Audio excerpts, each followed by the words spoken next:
President मसात सुगु Asakawa को एक तरीके से वहां पे उन्होंने होस्ट किया, उनका अभिवादन किया है, स्वागत किया है। और ये रात्रि भोज जो कि राष्ट्रपति के माध्यम से दिया गया है, और ये तस्वीरें अपने आप में बताती हैं कि कितना विहंगम और दृश्य है। भारत की बढ़ती झलक को दिखाते हुए तिरंगे की रोशनी में नहाया हुआ भारत मंडपम भारत की सांस्कृतिक विविधता को दर्शन कराता हुआ, इसके अलावा तमाम मेहमानों के आने का सिलसिला लगातार जारी है। और ये अंतर्राष्ट्रीय जो संगठन है उनसे जुड़े हुए तमाम मेहमानों का सिलसिला एक तरीके से ये शुरू हो गया, जहां पर प्रधानमंत्री मोदी और राष्ट्रपति द्रौपदी मुर्मू स्वागत कर रहे हैं तमाम मेहमानों का। और Vasudhaiva Kutumbakam, one earth one family one future यहाँ साफ तौर पर लिखा हुआ है। फाइनेंशियल स्टेबिलिटी बोर्ड के वित्तीय स्थिरता बोर्ड के अध्यक्ष क्लॉस नॉट अपने आप में इस वक्त तस्वीरों में नजर आ रहे हैं। और ये बताता है किस प्रकार से भारत के निमंत्रण पर दुनिया भर की तमाम शक्तियां इस वक्त पहुंची हुई हैं और भारत खुश है अपने मेहमानों का स्वागत करने के लिए। और ये सिलसिला लगातार जारी यहाँ पर दिखाई पड़ रहा है। और विहंगम तस्वीरें खुशनुमा माहौल के बीच में, और ये अपने आप में दिखाता है कि किस तरीके से तमाम लोग इस वक्त पहुंचे हुए हैं। प्रधानमंत्री मोदी और उसके साथ साथ राष्ट्रपति द्रौपदी मुर्मू स्वागत करते हुए तमाम लोगों का, जो लोग इस वक्त वहां पे मेहमान पहुंच रहे हैं। और भारत मंडपम अपने आप में पूरी तरीके से तैयार है मेहमानों के स्वागत के लिए। और ये स्वागत सत्कार भारत की एक परंपरा का बड़ा हिस्सा है। और ये भी अपने आप में दिखाता है किस तरीके से लगातार भारत इस बात से अपनी विविधता का मुजाहिरा भी करता है।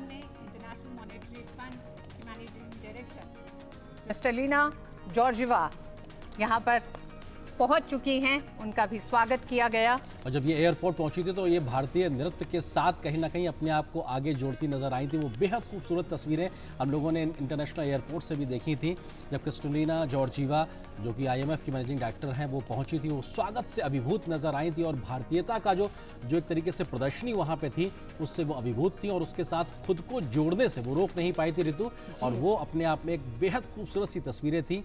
और निश्चित तौर से ये रोशनी इस बात को इशारा करती है कि भारत न सिर्फ खुद को रोशन कर रहा है बल्कि दुनिया को रोशन करने के लिए तैयार और तत्पर नजर आ रहा है।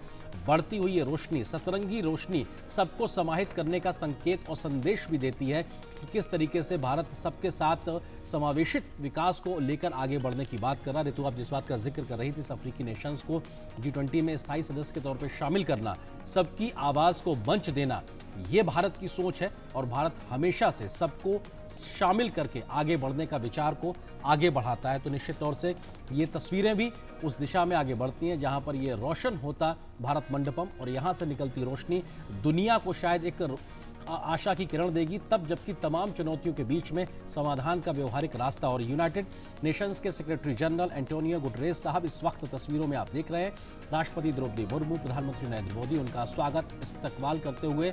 और निश्चित तौर से ये तस्वीरें ऐतिहासिक है भारत मंडपम से। और यूनाइटेड नेशंस के सेक्रेटरी जनरल एंटोनियो गुटरेस पहले भी भारत आ चुके हैं और उन्होंने कई मौक़ों पे, न सिर्फ भारत में बल्कि कई बार वैश्विक मंचों पर भारत में हो रही सामाजिक आर्थिक प्रगति और जिस प्रकार की नीतियां उसकी खुलकर तारीफ की है।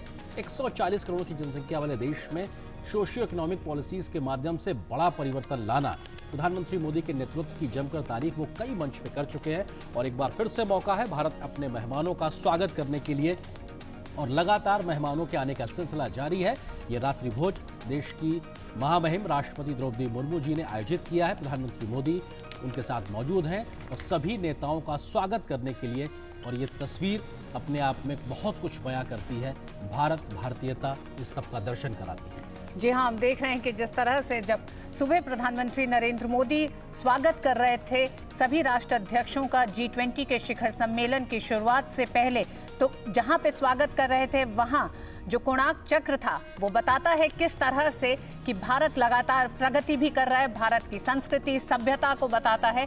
साथ ही साथ हमने देखा जिस तरह से नटराज की मूर्ति भारत मंडपम में है, वो भी भारत के उस इतिहास को ही बताती है जिसको लेकर भारत न सिर्फ तमाम मंचों पर उसकी ताकत को बताता रहा है, साथ ही साथ ये भी देखा गया है कि भारत किस तरह से इस पूरे आयोजन में भी भारत की संस्कृति और सभ्यता को दिखाता रहा। जो वर्ल्ड हेल्थ ऑर्गेनाइजेशन के डायरेक्टर जनरल है डॉक्टर टेड्रोस अधनोम घेब्रेयेसस, और ये उनकी इस वक्त प्रधानमंत्री मोदी और राष्ट्रपति द्रौपदी मुर्मू स्वागत कर रहे हैं। और निश्चित तौर से हमने देखा है कि वो पहले भी भारत आ चुके हैं और प्रधानमंत्री मोदी ने एक अपनेपन के साथ उनको एक नाम भी दिया था और वो अपने इस नाम से भी खुश थे। और हम जानते हैं कि उनके गुजरात दौरे के दरमियान दुनिया के पहले एक तरीके से पारंपरिक चिकित्सा के ग्लोबल सेंटर की शुरुआत भी हुई थी, जो भारत की परंपरागत चिकित्सा को भी दिखाता है और कैसे WHO ने अपने आप को उसके साथ जोड़ा था, वो भी अपने आप में बेहद महत्वपूर्ण। इस वक्त WHO के डायरेक्टर जनरल डॉक्टर गेब्रियेसस इस वक्त तस्वीरों में आप देख रहे थे। G20 भारत 2023 की मेजबानी करता हुआ वसुधैव कुटुंबकम, निश्चित तौर से खुशनुमा माहौल और बेहतर एक तरीके से आबो हवा का भी कह सकते हैं, क्योंकि तमाम देशों के झंडे लहराते हुए एक दूसरे के साथ में लहराते हैं और ये इस बात का एहसास भी कराते हैं कि सब एक दिशा में एक साथ दुनिया की बेहतरी के लिए मिलकर चलने को तैयार नजर आ रहे हैं। तो निश्चित तौर से विश्व की बेहतरी के लिए जो कदम उठाने हैं वो इन झंडों के हिलते हुए उस कदम से भी देखा जा सकता है। और यहाँ पर तमाम मेहमानों के आने का सिलसिला लगातार जारी है और हम देख पा रहे हैं कि प्रधानमंत्री नरेंद्र मोदी और राष्ट्रपति द्रौपदी मुर्मू मंडपम, भारत मंडपम में पहुंच रहे मेहमानों का स्वागत कर रहे हैं। ये रात्रि भोज से पहले की तस्वीर है और निश्चित तौर से दिन भर एक बड़ा हार्डकोर डिप्लोमेसी का एक वक्त चला। उसके बाद से अब यहाँ पर हम देखेंगे किस प्रकार से हल्के फुल्के अंदाज में भी तमाम नेता आपस में बातचीत करते नजर आएंगे और निश्चित तौर से इस भारत मंडपम की जो तस्वीर है वो अब इस पर दुनिया भर की नजरें लगी हैं।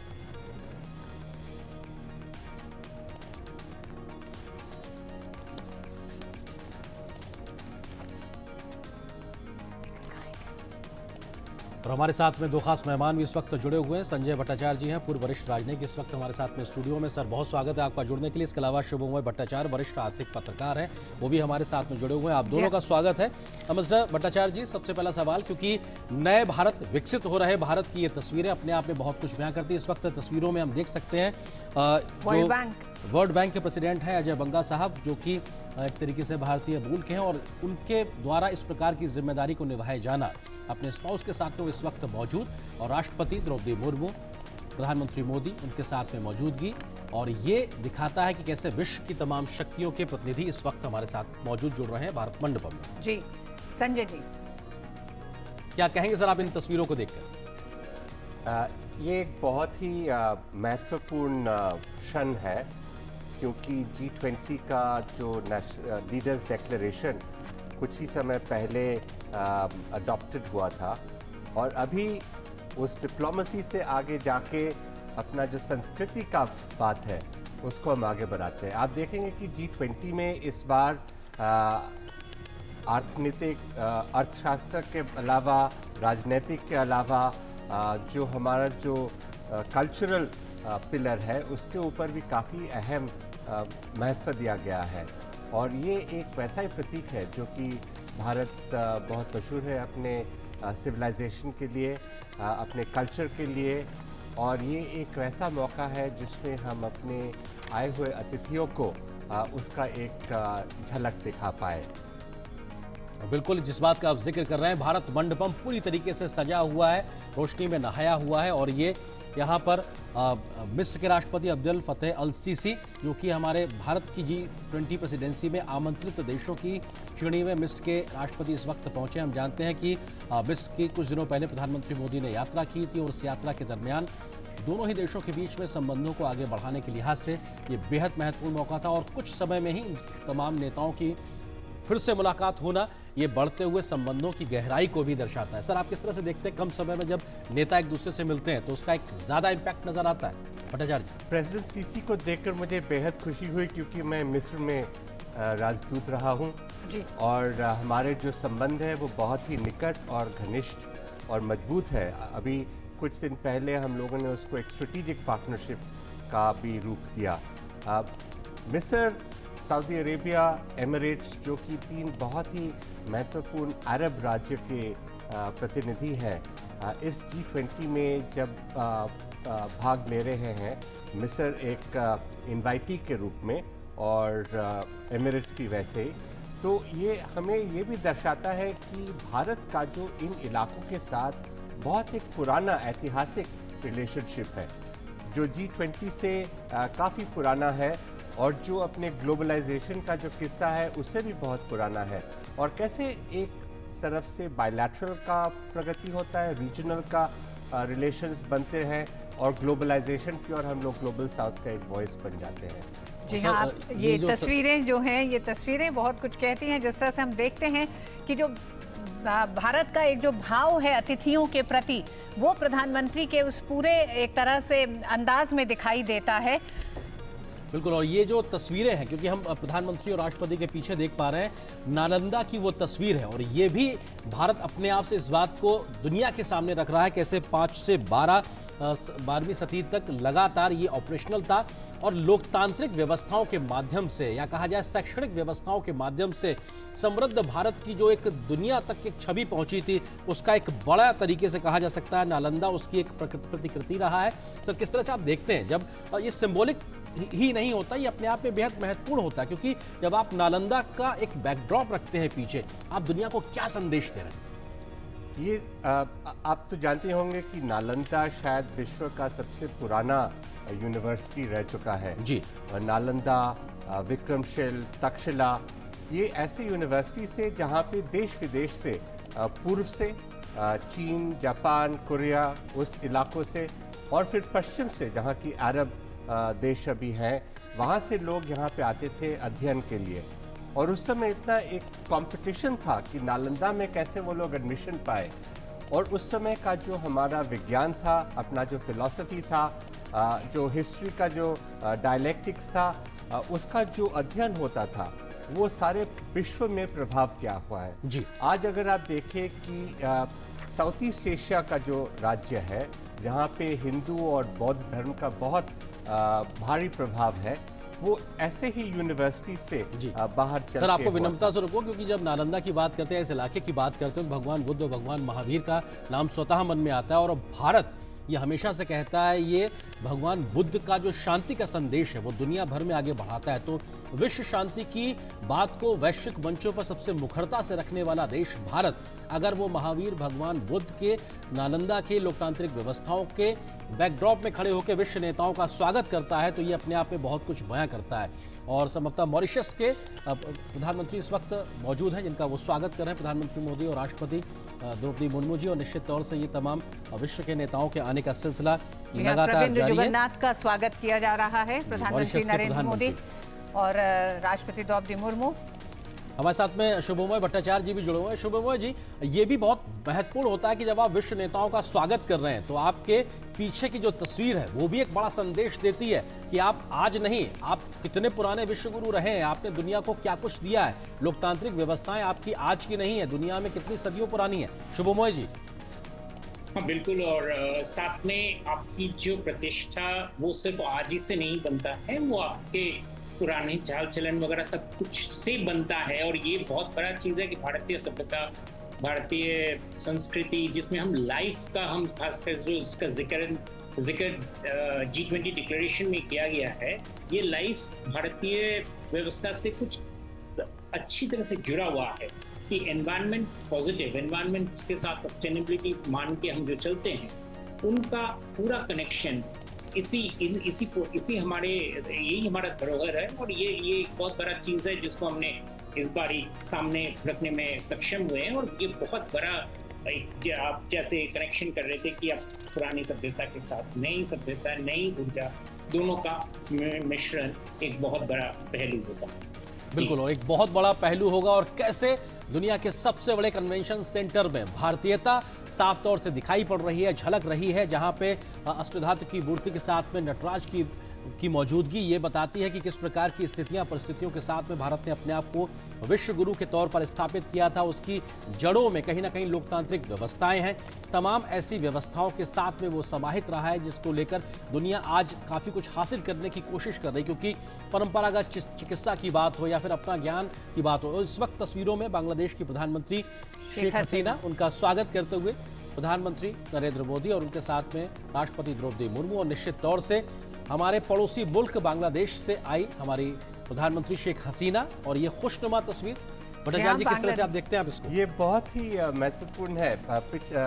कल प्रधानमंत्री जी ने शेख हसीना के साथ बायलैटरल मीटिंग भी किया था। ये हमारे बहुत ही घनिष्ठ नेबर है, हमारे साथ इनका बहुत लंबा नाता है, और हमारा जो नेबरहुड के प्रति जो एक प्रायोरिटी है जी, हमारा जो बांग्लादेश के साथ जो रिलेशंस है उससे ये उभर के आता है।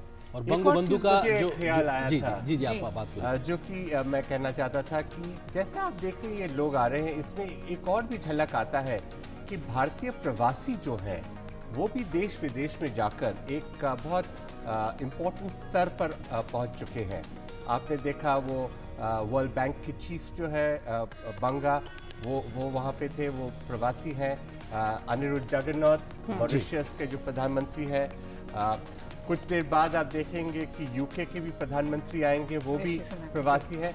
हमारा जो एक संस्कृति है जो कि हम लोगों ने देश विदेश में फैलाया हुआ है, और वहाँ के जो अपना संस्कृति है उनके साथ वो मिल चुके हैं, लेकिन एक भारतीयता का जो है वो एसेंस वो उनके साथ रह जाता है, और ये भी बड़े सुंदर तरह से इस पे नजर आ रहा है।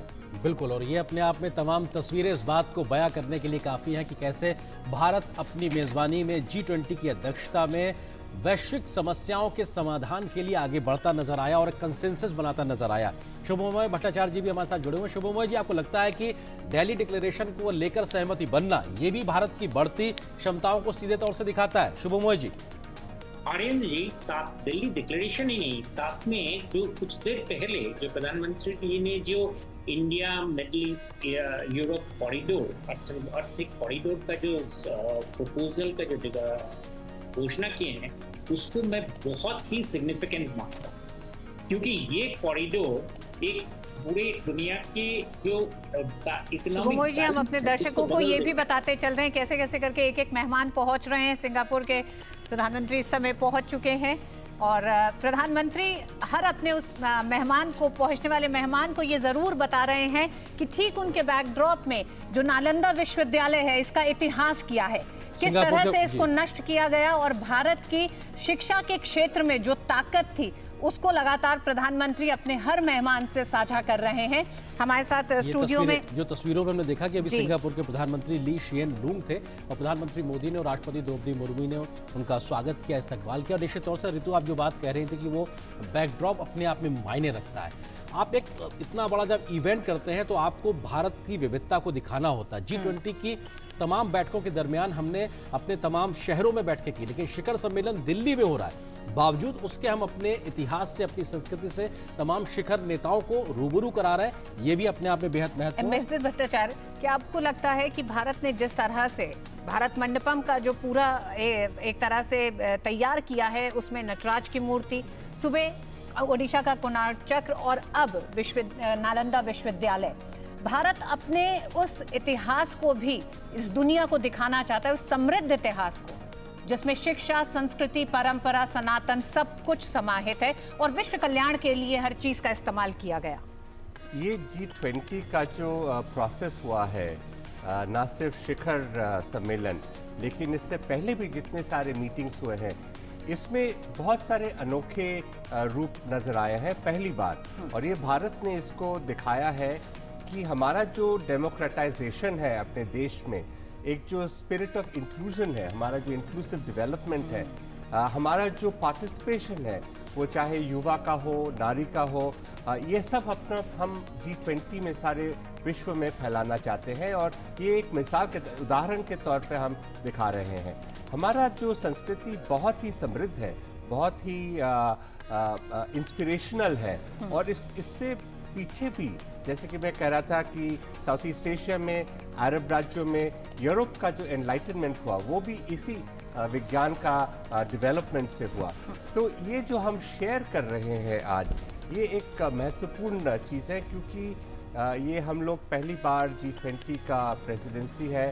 एक जो निराशा का दौर था कोविड के वजह से, इकोनॉमिक सिचुएशन में डाउनटर्न के वजह से प्रगतिशील देशों में, उसमें हम एक होप की आशा, एक आशा का एक किरण दिखा रहे हैं, और इसमें ये सब बहुत महत्व रखते हैं। हमारा जो प्राचीन संस्कृति है, हमारा जो हमारा एम्पावर्ड जो सिटीजन्स है, हमारा जो एस्पिरेशंस है, और उसको हम कैसे एक ग्लोबलाइज्ड वर्ल्ड, एक ग्लोबल साउथ का एक वॉइस की तरह हम लोग डेवलप करें, ये बहुत प्रभावशाली रहेगा। बिल्कुल, ये बहुत प्रभावशाली है, और बदलते भारत की एक तरीके से, या कहा जाए स्वीकृत होती भारत की साख की दुनिया के मंच पर, उसकी तस्वीर भी ये दिखाता है। और विहंगम दृश्य अपने आप में बेहद महत्वपूर्ण। शुभमोय भट्टाचार्य जी भी हमारे साथ में जुड़े हुए हैं। शुभमोय जी, आप India middle east European union corridor का जिक्र कर रहे थे। ये एक महज फिजिकल कॉरिडोर नहीं होगा, बल्कि कनेक्टिविटी के बढ़ाने के लिहाज से, संबंधों को भी, पीपल टू पीपल कॉन्टैक्ट को बढ़ाने के लिहाज से भी एक बड़ा परिवर्तन लेकर आने जा रहा है। शुभमोय जी।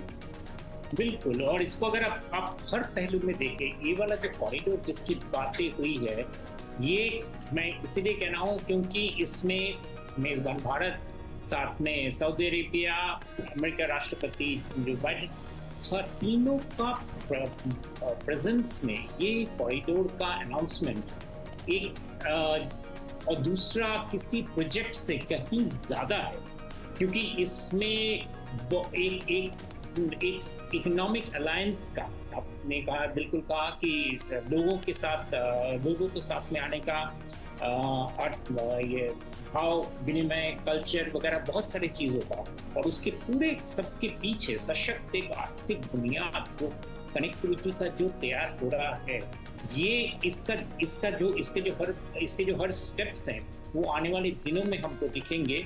और मैं समझता हूँ क्योंकि इसके पहले कुछ और कॉरिडोर्स की बात हुई थी हमारे प्रतिवेशी राज्यों वगैरह ने, जिसकी वजह से दुनिया में काफी डिस्टर्बेंस आया था, उसको काउंटर करते हुए ये कॉरिडोर की जो घोषणा है, मैं मानता हूं कि दिल्ली डिक्लेरेशन के साथ साथ इसका भी बहुत बड़ा अहमियत है, क्योंकि इससे आप अगर इसका कल्पना कीजिए, अगर हम रेल लिंक की ही बात करें या फिजिकल कोई भी कॉरिडोर की बात करें, तो ये किन देशों के बीच में से जा रहा है और उससे भारत क्या मैसेज, क्या संदेश दे रहा है दुनिया को कि this is not the era of war जी, उसका एक बहुत बड़ा सशक्त रूप में देशों को अपने आप में कोऑपरेशन के लिए हाथ बढ़ाना पड़े। तो मुझे तो लगता है कि ये इसकी घोषणा का जो हर स्टेप्स होंगे, इसके हर बिंदु में इतने सारे इन्वेस्टमेंट्स वगैरह के छवि आएंगे कि वो पूरी दुनिया के, जैसे मैं कह रहा था कि पूरी दुनिया की अर्थव्यवस्था के लिए ये अभी थोड़ी देर पहले संजय जी बोल रहे थे कि इस पूरी हताशा का जो एक माहौल था, उसको बदलने में ये बहुत बड़ा कामगार कदम सिद्ध होगा जी। बिल्कुल, और मेहमानों के आने का सिलसिला लगातार जारी है, और ये आप देख सकते हैं कि भारत मंडपम में रात्रि भोज के आयोजन के समय प्रधानमंत्री मोदी और राष्ट्रपति द्रौपदी मुर्मू विश्व नेताओं का स्वागत करते हुए, और ये एक मौका है भारत की समृद्ध विरासत के साथ भी रूबरू कराने का।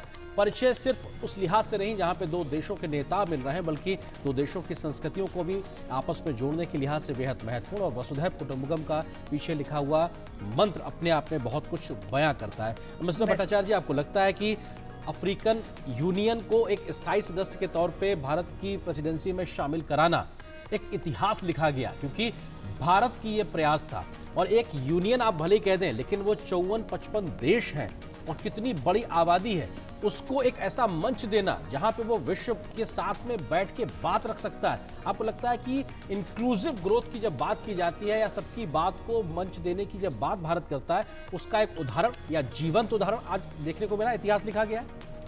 ये G20 दो चीज़ के लिए बहुत महत्वपूर्ण रहेंगे। पहला ये है कि ये एक डेमोक्रेटिक इंक्लूसिव अप्रोच रहा है। जैसे कि हम लोग जब आमंत्रण किया देशों को, हम लोगों ने 9 इमर्जिंग देश, अपने नेबरिंग कंट्रीज़ को आमंत्रण किया G20 के मीटिंग्स में भाग लेने के लिए। और अब ये जो अफ्रीकन यूनियन का जो परमानेंट इंक्लूजन हुआ है G20 में, ये सबसे महत्वपूर्ण है, क्योंकि अफ्रीका एक ऐसा कॉन्टिनेंट है जो कि एक्चुअली हमारे विश्व का भविष्य के लिए बहुत इम्पोर्टेंट है। और अफ्रीका ये ऐसा भी कॉन्टिनेंट है जो कि सबसे निग्लेक्टेड है। तो हमारे भारत के नेतृत्व में जो अफ्रीकन यूनियन को इस संगठन में शामिल करना, मेरे ख्याल में ना सिर्फ G20 के लिए, ना सिर्फ अफ्रीकन यूनियन के लिए, लेकिन हमारे विश्व के भविष्य के लिए बहुत महत्वपूर्ण है। जी शुभमोय जी, आपको लगता है कि अफ्रीका कॉन्टिनेंट में भारत की देर से पहुंचने की बात को लेकर या कुछ अन्य देशों की पहले पहुंचने की बात को लेकर कई प्रकार की चर्चाएं लगातार होती रही, लेकिन भारत के इस प्रयास से आपको लगता है कि भारत की मौजूदगी पूरे कॉन्टिनेंट में एक और मजबूती के साथ अब देखने को मिलेगी, एक बदले हुए परिदृश्य में देखने को मिलेगी? खासकर अभी इसके कुछ दिनों पहले प्रधानमंत्री मोदी जी ने दक्षिण बोल के एक नया आयाम का घोषणा किए थे, जिसमें उन्होंने बताया था कि वो किस तरीके से ग्लोबल साउथ के जो देश हैं उनके बीच में आपसी तालमेल, आपसी नॉलेज शेयरिंग का जो एक माहौल तैयार होगा उसका कैसा रूपरेखा वो चाहते हैं। और उसके साथ अगर आप देखें कि अफ्रीकन यूनियन को G20 में शामिल करने से वो सारी चीज़ें एक साथ होते हैं कि यानी कि ये कोई जिसे कहते हैं लेंडर और बोरोवर का रिलेशनशिप नहीं है, ये डेवलपमेंट कॉम्पैक्ट, यानी कि सारे देश एक साथ में अपने अपने शक्ति को पूरा इस्तेमाल करते हुए आगे चले। जैसे दिल्ली डिक्लेरेशन में एक बहुत बड़ा इंपॉर्टेंट स्टेटमेंट जो दिया गया उसमें कि चॉइस ये नहीं होना चाहिए कि क्लाइमेट के जूझने के लिए देश गरीबी और क्लाइमेट फाइट के बीच में फंस जाए, बल्कि ये कि उनके डेवलपमेंट में हम बाकी सारे देश साथी बने, उनके साथ जुटाएं। ये सारे कंसेप्ट्स जो हैं ये वन वर्ल्ड वन फैमिली का एक जैसे कि क्रियान्वयन करने का एक बहुत बड़ा अहम कदम। तो इसके लिए जो जिसका जिक्र कर रहे थे कि अफ्रीकन यूनियन को साथ में लाने का और उनकी जो ज़रूरत है उनको हाई टेबल में सामने लाने का ये बहुत बड़ा स्टेप है। एक चीज़ की तरफ मैं आपका ध्यान इसमें आकर्षित करूँगा कि बहुत बारी कहा जाता है कि G20 और UN के बीच में क्या संबंध है, पारस्परिक संबंध है। G20 का महत्व इसमें है कि G20 में दुनिया के सबसे बड़े देश जो हैं 19 देश अभी अफ्रीका यूनियन जो गए हैं, जो 19 सबसे बड़े देश हैं, ये एक साथ में इनके लीडर्स एक साथ में बैठ के बात करते हैं हर साल। तो इनकी जो डिसीशंस होते हैं, इनकी जो पारस्परिक जो संबंध होते हैं वो काफी सिग्निफिकेंट होता है। और इसीलिए ये चीज यूनाइटेड नेशन से काफी थोड़ा बहुत हटके है मैं कहूँगा, क्योंकि यूनाइटेड नेशंस में इस तरीके से, हालांकि सोचा ये गया था कि यूनाइटेड नेशंस में बहुत सारे लोग आएंगे, सारे लीडर्स आएंगे, एक साथ में बैठेंगे, लेकिन वो हो नहीं पा रहा है बहुत सारी वजह से। लेकिन ये यहाँ पे जो फास्ट डिसीजन मेकिंग का एक जो परंपरा शुरू हुआ है और हर बारी क्राइसिस में 2008 से लेकर हम देख रहे हैं जी कि 20 एक निर्णायक के रूप से सामने आ रहा है दुनिया में, अर्थव्यवस्था को, दूसरी सारी चीज़ों को, कोविड के समय में जैसे हेल्थ इमरजेंसी को संभालने के लिए, या उसके बाद जैसे अभी ये जो रशिया यूक्रेन वॉर वहाँ पे दिशा देने के लिए इस बारी के डिक्लेरेशन में, ये सब चीज़ें बहुत माने रखते हैं। मैं खासकर आपका आकर्षित करूंगा कि इस बारी का जो डिक्लेरेशन है उस डिक्लेरेशन में कोई फुटनोट या कोई अपेंडिक्स डिसेंडिंग नोट्स नहीं है। ये बहुत बड़ा चीज है इस बारी दुनिया में। जी, ये आप बहुत महत्वपूर्ण बात करें, डिसेंडिंग नोट्स नहीं है और कंसेंसस भारत के निगोशिएशन कैपेबिलिटीज को भी दिखाता है कि तमाम डिफरेंसेस के बाद भी प्रधानमंत्री ने कहा ना कि ग्लोबल डिस्ट्रस्ट वाली एक तरीके से स्थिति आती है जहां पर विश्वास की कमी देखने को मिलती है, लेकिन ग्लोबल ट्रस्ट डेफिसिट की जो उन्होंने बात की उसको दूर करने की जो बात की जा रही है। एम्बेसडर भट्टाचार्य, हम देखते हैं मल्टीलैटरल फोरम्स जब होते हैं और पिछले कुछ दिनों में बदलती जियोपॉलिटिक्स के तहत हमने देखा कि उनकी प्रासंगिकता पे भी सवाल हो रहा है, साथ ही साथ वो कुछ बहुत बड़े निर्णय लेने की तरफ कुछ अड़चन दिखाई दे रहे हैं, जिसका कारण बन रहा है जियोपॉलिटिक्स। आज ऐसे समय जब वैश्विक अर्थव्यवस्था पर एक संकट है, तमाम देश बहुत सारी आर्थिक चुनौतियों से जूझ रहे हैं, ऐसे में अगर भारत G20 के पहले दिन कुछ बड़े मकसद निकालने में कामयाब हो जाता है तो इसे आप क्या मानते हैं? देखिए, मल्टीलैटरल इंस्टीट्यूशंस जो है आज के दिन पे, वो ज़्यादातर जो UN और उसके बॉडीज़ हैं वो दूसरे महायुद्ध के बाद बने हुए थे और वो 20वीं सदी के जो परिस्थिति थे उसके अनुसार बनाए गए थे। आज 21वीं सदी में हालात बहुत बदल चुके हैं। ग्लोबल साउथ का एक बहुत अहम रोल बन चुका है। इमर्जिंग नेशंस जो है जैसे कि इंडिया, इनका रोल ग्लोबलाइजेशन में और ग्लोबल डिसीजन मेकिंग में बहुत बढ़ चुका है। लेकिन वो मल्टीलैटरल प्लेटफॉर्म का जो डिसीजन मेकिंग है, चाहे वो यूएन हो या वर्ल्ड बैंक, IMF हो, उस पर पूरी तरह से रिफ्लेक्टेड नहीं है। इसीलिए हम लोग बहुत दिन से कह रहे थे कि उनमें भी रिफॉर्म्स लाने की आवश्यकता है। G20 का भी आप अगर शुरुआत देखें, वो G7 से G20 बना था, और इसलिए बना था क्योंकि G7 वो फाइनेंशियल क्राइसिस, इकोनॉमिक क्राइसिस जो हो रहे थे 20वीं सदी के एंड में, उनको वो सही करने के लिए सक्षम नहीं थे। और उन्होंने रियलाइज किया था कि जो इमर्जिंग नेशंस है, इमर्जिंग इकोनॉमीज है, उनके साथ उनको मिलना चाहिए। तो ये एक जो सहयोग का जो दौर शुरू हुआ था, ये अभी जो, क्योंकि हम ग्लोबल साउथ के मेन प्रतिनिधि है इंडिया, और हम लोग इस ग्लोबल साउथ को हम लोग एक नए तरह से एक वॉइस दिया है। प्रधानमंत्री जी ने voice of global south summit किया था, जिसमें 125 देशों ने भाग लिया था। उसका जो निष्कर्ष निकला, उसको आज हम भारत के तौर से G20 के सामने उसको सामने रखा, तो ग्लोबल साउथ का एक वॉइस बना। इसलिए मल्टीपोलैरिटी जो बन चुका है वो एक हकीकत है, लेकिन मल्टीलैटरलिज्म जो है उसके अनुसार अभी तक नहीं बदला है। तो ये अभी फ्लक्स का सिचुएशन है, अभी बदलाव का सिचुएशन है, जहाँ की मल्टीपोलैरिटी से पुश हो रहा है कि ग्लोबल साउथ, बाकी इमर्जिंग नेशंस जो है, उनका वॉइस का अहमियत दिया जाए और मल्टीलैटरलिज्म को उसके अनुसार बदलना है, रिफॉर्म करना है। यह बहुत ही इंटरेस्टिंग सिचुएशन है, और इस वजह से आज जो इंडिया का प्रेसिडेंसी है, सबसे महत्वपूर्ण हम कहेंगे ऑर्गेनाइजेशन जो कि G20 जर्मनी है, के चांसलर ओलाफ शोल्ज साहब इस वक्त यहाँ पे आप देख सकते हैं उनको, और निश्चित तौर से भारत और जर्मनी के संबंधों के लिहाज से कहा जाए तो बेहद महत्वपूर्ण है, क्योंकि और इस वक्त प्रधानमंत्री चांसलर साहब को इस बात का जानकारी देते हुए कि पीछे आपके बैकड्रॉप में क्या है, और ये निश्चित तौर से नालंदा की ये तस्वीर अपने आप में बताने के लिए बहुत कुछ काफ़ी अपने आप में बयां करती है कि किस तरीके से भारत सदियों पुराना एक विश्व गुरु का जो उसको तमगा मिला हुआ है वो ऐसे ही नहीं है। लोकतांत्रिक जड़ें मजबूत रही हैं, तमाम प्रकार की एक परिस्थितियां ऐसी रही हैं जिसकी वजह से आज भारत को इस मुकाम तक लाने में उसकी लोकतांत्रिक जड़ों का एक बड़ा रोल है। बिल्कुल अरेंद्र, और नालंदा विश्वविद्यालय अगर ये बताता है कि कितनी समृद्ध भारत की शिक्षा पद्धति रही एक लंबे समय तक, और ये भी बताएगा कि इतिहास में किस तरह से बहुत सारे ऐसे प्रतिष्ठानों को नष्ट किया गया है, उन नष्ट करने के कारण क्या रहे हैं, और उसके बाद भारत की ये ताकत रही है कि वो एक बार फिर उसी तरह से उठकर आज की तारीख में जब 2047 में विकसित राष्ट्र होने का भारत एक संकल्प लेता है, तो किस तरह से उसको लेके आगे बढ़ रहा है।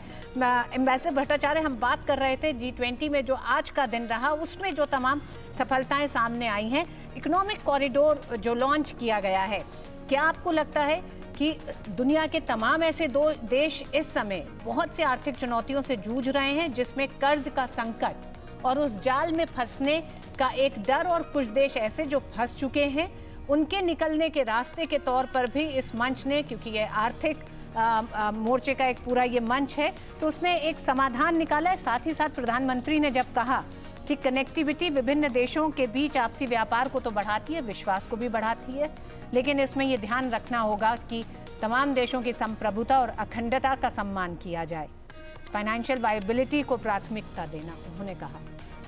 प्रधानमंत्री ने बहुत स्पष्ट रूप से कहा था कि जैसे हम लोगों ने कोविड को ओवरकम किया है, वैसे ही हम बाकी सब जो समस्या है उनको भी हम ओवरकम कर सकते हैं, लेकिन ये जो ट्रस्ट डेफिसिट है उसको हमें पहले संभालना होगा।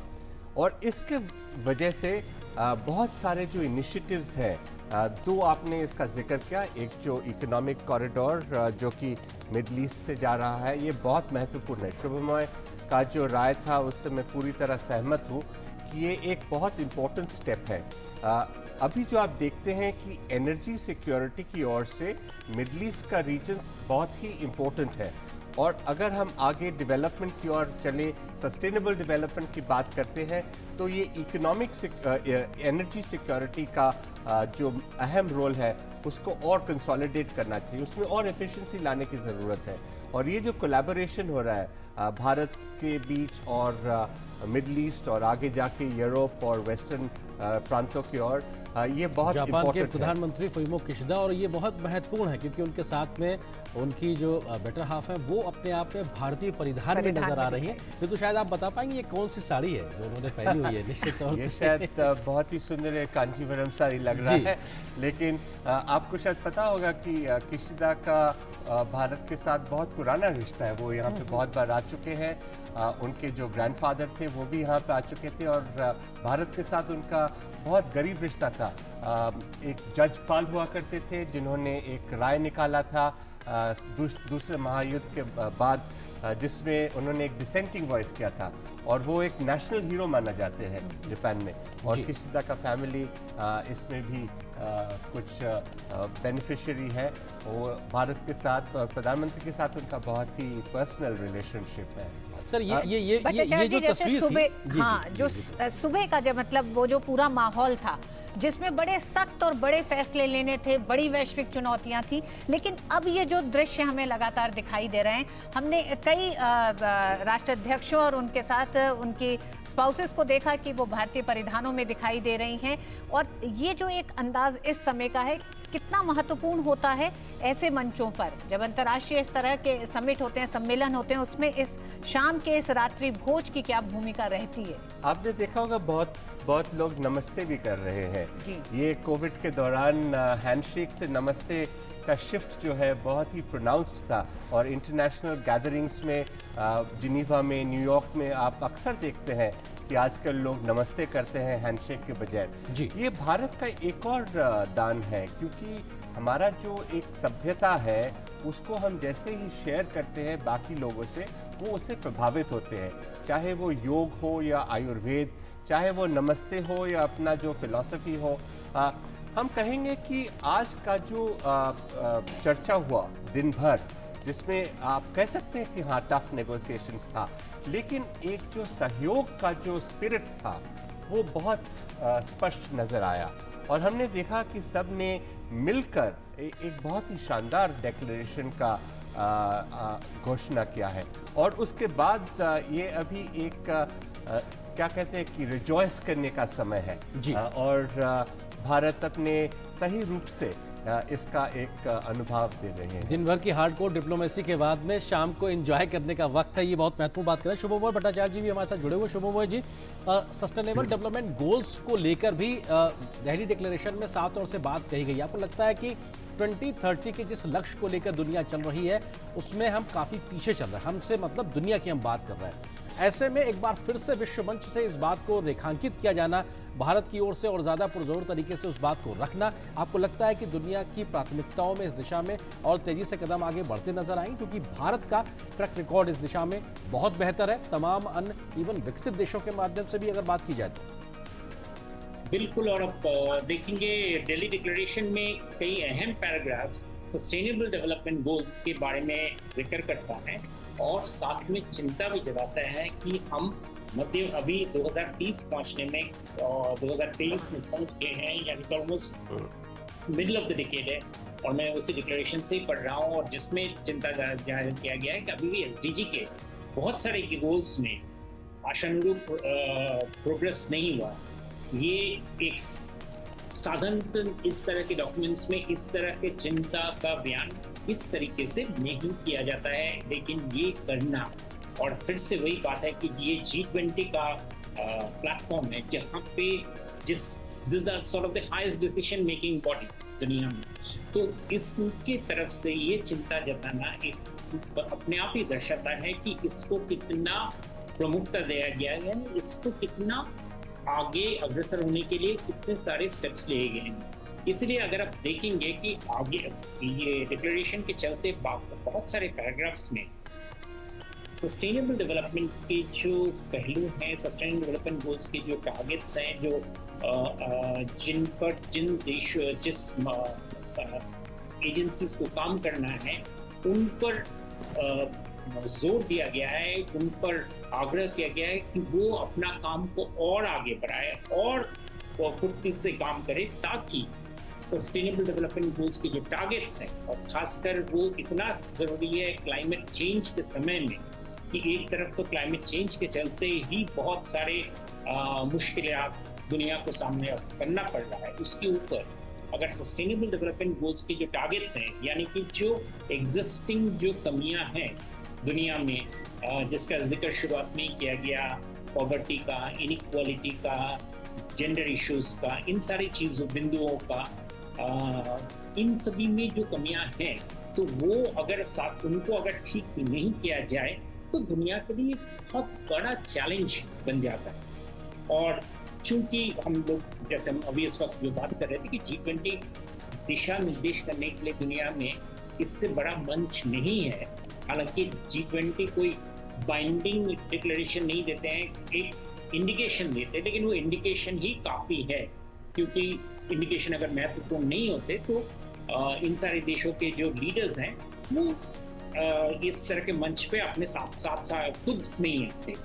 तो ये कहना कि सस्टेनेबल डेवलपमेंट गोल्स के जो टारगेट्स हैं उन पर दुनिया कुछ हद तक भटक गया है, और ये सारे शब्द उसमें इस्तेमाल किया गया है कि वी हैव स्प्रेड, ये सारे शब्द ये बताता है कि इसको कितना गंभीरता से इसको लिया गया, कितना इस बारे में सोचा गया है, और कितना इस पर अमल करने के लिए दुनिया के देशों को किस तरह के कदम उठाने चाहिए, उन पर ध्यान दिया गया है। मैं कहूँगा कि ये बहुत बड़ा डायरेक्शन है, फाइंडर है दुनिया के लिए, क्योंकि इन सभी चीज़ों पर कुछ जिसे कहते हैं जो इमीडिएट ज़रूरतें थी, जो इमीडिएट जो प्रॉब्लम्स थे पिछले कई सालों के, उनके चलते इन सभी चीज़ों से जो इन तरफ जो प्रगति है उसका जोर काफ़ी कम हो गया है। और इसीलिए दिल्ली डिक्लेरेशन में, डॉक्यूमेंट में इनका इस तरीके से बड़ी डिटेल में इनके बारे में वर्णन, इनके बारे में क्या क्या कदम उठाने चाहिए, उसका प्रिस्क्रिप्शन, इन सारी चीज़ बहुत ज़रूरी है। एक्चुअली मैं ये कहूँगा कि दिल्ली डिक्लेरेशन की ये इस बारे का जो डॉक्यूमेंट है वो अपने आप में काफ़ी सिग्निफिकेंट डॉक्यूमेंट है दुनिया के लिए। संजय भी जिसका जिक्र कर रहे थे कि इस बार का जो डॉक्यूमेंट है वो डॉक्यूमेंट ये बताता है कि बहुत सारे शॉर्ट स्टेप्स के बाद, पहले काफ़ी सालों बाद एक दुनिया को फिर से एक डायरेक्शन फाइंडर के हिसाब से ये डॉक्यूमेंट सामने, ये सिर्फ एक देश या दूसरे देश का। रूस के विदेश मंत्री सर्गेई लावरोव इस वक्त तस्वीरों में नजर आ रहे हैं, जहां पर प्रधानमंत्री मोदी उनका स्वागत करते हुए। निश्चित तौर से हम जानते हैं कि रूस के राष्ट्रपति इसमें शामिल नहीं हो रहे, उनके माध्यम से ये फैसला लिया गया था, लेकिन विदेश मंत्री के तौर पर सर्गेई लावरोव इस वक्त तस्वीरों में आपको नजर आ रहे हैं। हमने देखा था कई अन्य वैश्विक मंचों पर भी, ब्रिक्स में भी राष्ट्रपति पुतिन की जगह वहां पर लावरोव साहब भी मौजूद थे। शुभमोमा जी, आपकी बात को पूरा करें। हाँ, तो इस एसडीजी का जो डिस्क्रिप्शन, मैं कहता हूँ दिल्ली डिक्लेरेशन का जो अहमियत है वो दोनों अभी तो हम जिक्र कर रहे हैं, बहुत सारी चीज़ों को लेकर हम आगे देखकर खुश होते हैं। मैं ये कहूँगा कि इस डिक्लेरेशन का महत्व अभी और भी ज़्यादा बिल्कुल होता नजर आएगा। बिल्कुल सर, मैं आता हूँ आपके पास। संजय भट्टाचार्य जी, आपसे एक रिएक्शन लेंगे, क्योंकि सर्गेई लावरोव साहब को हमने देखा पुतिन साहब की जगह। किस तरीके से आप देखते हैं इस पूरे भू राजनीतिक स्थितियों के बीच में, हमारी मेजबानी के बीच में इन तस्वीरों को? आप जानते हैं कि ऐसे जो इंटरनेशनल गैदरिंग्स होते हैं, चाहे वो G20 हो या पहले ब्रिक्स हुआ था, हर एक देश अपना जो कौन प्रतिनिधि होगा वो खुद चुनते हैं और उसका हम पूरा सम्मान करते हैं। और सर्गेई लावरोव तो भारत का बहुत ही पुराना मित्र भी है। हाल में आपने भी जिक्र किया था कि ब्रिक्स का जो समिट हुआ था, जो कि जोहानिसबर्ग में, उसमें भी पुतिन मौजूद नहीं थे। उन्होंने एक वीडियो मैसेज भेजा था हालांकि, बट सर्गेई लावरोव वहाँ भी थे। ऋषि सुनक इस वक्त ऋतु नजर आ रहे हैं, और ब्रिटेन के प्रधानमंत्री ऋषि सुनक, क्योंकि हमने देखा है कि कैसे भारत और भारतीयता के साथ में उनका जुड़ाव है, और हर भारतीय को इस बात को लेकर फख्र भी है, क्योंकि भारतीयों को भी लगता है कि हाँ, भारत से जुड़ाव रखने वाले व्यक्ति दुनिया के कितने बड़े बड़े बड़े ओहदों पे मौजूद हैं और दुनिया के बड़े मुल्कों को दिशा देने में एक बड़ा रोल अदा कर रहे हैं। आप नमस्ते का जिक्र कर रहे थे। जी बिल्कुल, उसी मुद्रा में ऋषि सुनक भी दिखाई दे रहे हैं और या भारत पहुंचने के बाद भी उन्होंने कहा कि भारत आने के उनके कई मायने हैं। उनका जो 2 से 3 दिन का जो प्रवास है उसमें बहुत सारे वो कार्यक्रमों के साथ आए हैं। ऋषि सुनक और उसके वाइफ दोनों ही भारत से जुड़े हुए हैं, भारतीय ही कह सकते हैं। वो एक प्रैक्टिसिंग हिंदू है, जो कि उन्होंने यूके के पार्लियामेंट में भी उन्होंने इसका जिक्र किया था। ये आज एक बहुत ही अनोखा समय है जहाँ की आप देख रहे हैं कि बहुत सारे देशों में पॉलिटिकल लीडरशिप में भी बहुत सारे भारतीय लोग हैं। प्रधानमंत्री के तौर पे UK, Ireland, Portugal, Suriname, Guyana, Seychelles, Mauritius, इन सब के जो प्रधानमंत्री हैं सभी भारतीय ओरिजिन के हैं। यूएस के वाइस प्रेसिडेंट भी, उनका भी भारत से नाता है। अभी हाल में सिंगापुर का जो नए राष्ट्रपति चुने गए हैं वो भी भारतीय ओरिजिन के हैं। तो एक जो भारत का जो प्रभाव और एक ये शांतिपूर्ण एक जो संस्कृति का जो प्रभाव है, ये हम लोग बहुत सारे जगह में देख रहे हैं। बिल्कुल, ये तस्वीरें अपने आप में ऋतु बहुत कुछ बयां करती हैं। ब्रिटेन के प्रधानमंत्री ऋषि सुनक अपनी पत्नी के साथ में, राष्ट्रपति द्रौपदी मुर्मू और प्रधानमंत्री नरेंद्र मोदी खुशनुमा माहौल में बातचीत होते हुए, सभी के चेहरों पे मुस्कुराहट और निश्चित तौर से ये आपसी संवाद जो है ये बहुत कुछ बयां इसलिए भी करते हैं कि जब माहौल ऐसा बेहतर हो तो आगे बातें ट्रांसलेट होती भी नजर आती हैं। तमाम जो रुके हुए ठहरे हुए बातें होती हैं, फैसले होते हैं, वो आगे जमीन पर उतरते भी नजर आते हैं जब शीर्ष नेताओं में इस प्रकार की केमिस्ट्री होती है, इस प्रकार की बातचीत होती है। और ब्रिटेन के लिहाज से अगर बात की जाए तो फ्री ट्रेड एग्रीमेंट को लेकर जो लगातार निगोशिएशंस चल रहे हैं, निश्चित तौर से बहुत जल्द ही वो अपने अंतिम रूप में पहुंचते नजर आएंगे। हमारे साथ में शुभमोय भट्टाचार्य जी भी जुड़े हुए। शुभमोय जी, आपको लगता है कि ब्रिटेन के साथ में अगर संबंधों के लिहाज से बात की जाए तो उस दिशा में तेज गति से प्रगति की उम्मीद सभी लोग लगाए हुए हैं? शुभमोय जी, आप मुझे सुन पा रहे हैं? एम्बेसडर संजय, ये तस्वीरें तो बता रही हैं भारत ने G20 से विमेन लेड डेवलपमेंट की भी बात की है। क्या आपको लगता है कि पहली महिला आदिवासी राष्ट्रपति भारत की, और जब भारत तमाम और देशों को देखता है जहां महिलाओं के प्रतिनिधित्व और शीर्ष नेतृत्व में आज भी महिलाएं नहीं हैं, वो देश अभी उस कतार में काफ़ी पीछे हैं जब वो ये कह सकें कि हमारा राष्ट्राध्यक्ष एक तरह से महिला है। क्या आपको लगता है कि भारत कई मायनों में तमाम उन देशों को पीछे छोड़ता हुआ भी अपनी प्रगति के कई रास्ते दिखाता हुआ दिखता है? हमारे जो डेवलपमेंट का प्रोसेस था, इसमें इंक्लूजन एक बहुत महत्वपूर्ण अंश था। और इंक्लूजन जब हम कहते हैं वो हम हर एक तरह से इंक्लूजन की बात करते हैं, जेंडर का भी कहते हैं, महिलाओं का उनमें आना बहुत ही अनिवार्य था। और आज जो हम देखा है कि ये दिल्ली डिक्लेरेशन में इसका स्पष्ट जिक्र किया गया है। 2 पैराग्राफ में इसके बारे में कहा गया है। एक था कि जो वुमेन रिप्रेजेंटेटिव्स है बिजनेस में, इंटरनेशनल ऑर्गेनाइजेशंस में, पॉलिटिकल ऑर्गेनाइजेशंस में, उनको और बढ़ाना चाहिए। और एक ऐसा इनफॉर्मल एक टारगेट भी रखा गया है कि हाल में हमको इसको और आगे लेना चाहिए। ये तो सबको पता है कि जब नारी को हम लोग उनका सही दर्जा देते हैं तो समाज का कल्याण होता है। और आज शुरुआत में भी जब प्रधानमंत्री जी ने G20 का इनॉग्रेशन किया था, उन्होंने एक जिक्र किया था कि एक स्तंभ के बारे में जहाँ पे समाज कल्याण, और समाज कल्याण का मूल नारी से आता है। और ये भारतीय परंपरा है, ये तो हमारा पुराना रिवाज है कि नारी को सेंटर में रखना। बिल्कुल, और ये कहीं ना कहीं भारत की विविधता को भी दर्शाता है, क्योंकि भारत भौगोलिक रूप से ही नहीं बल्कि तमाम तरह की संस्कृतियों के समावेश के साथ में भी भारतीयता को समाहित करके आगे बढ़ने का नाम है। भारत वसुधैव कुटुंबकम की बात करता है, मेहमान भगवान समान है, और किस तरीके से पूरी पृथ्वी को एक घर परिवार के तरीके से मानने की भावना के साथ जब हम आगे बढ़ रहे हैं, वसुधैव कुटुंबकम का मंत्र हमने समाहित किया हुआ, one earth one family one future की हम बात करते हैं। ऐसे में जो सामाजिक चुनौतियां, आर्थिक चुनौतियां, राजनीतिक चुनौतियां दुनिया के सामने है, कैसे उसका एक समाधान दिया जाए। दिन भर हार्डकोर डिप्लोमेसी होती है, लेकिन पहला सत्र खत्म होने से पहले ही एक सहमति बनती नजर आती है। प्रधानमंत्री घोषणा करते हैं कि दिल्ली डिक्लेरेशन को लेकर लीडर्स के बीच में सहमति बनी है। ये कहीं ना कहीं प्रधानमंत्री की लीडरशिप को भी दर्शाता है। अम्बेसडर भट्टाचार्य जी, आपको लगता है कि इन तमाम निगोशिएशंस के बाद में जब डिक्लेरेशन, जब सहमति हुई है, तो कहीं ना कहीं भारत के बढ़ते कद रसूख को भी दिखाता है, प्रधानमंत्री के बढ़ते एक वैश्विक नेता के तौर पर स्वीकार्यता को भी दिखाता है, और जब हमारा एक प्रभाव बढ़ता है तो दुनिया का हमको देखने के प्रति एक नजरिया भी पॉजिटिव तरीके से बदलता है। आपको लगता है कि ये तमाम बातें आज के द्वारा जो कुछ भी हुआ उससे परिलक्षित होती है, दिखाई पड़ती है?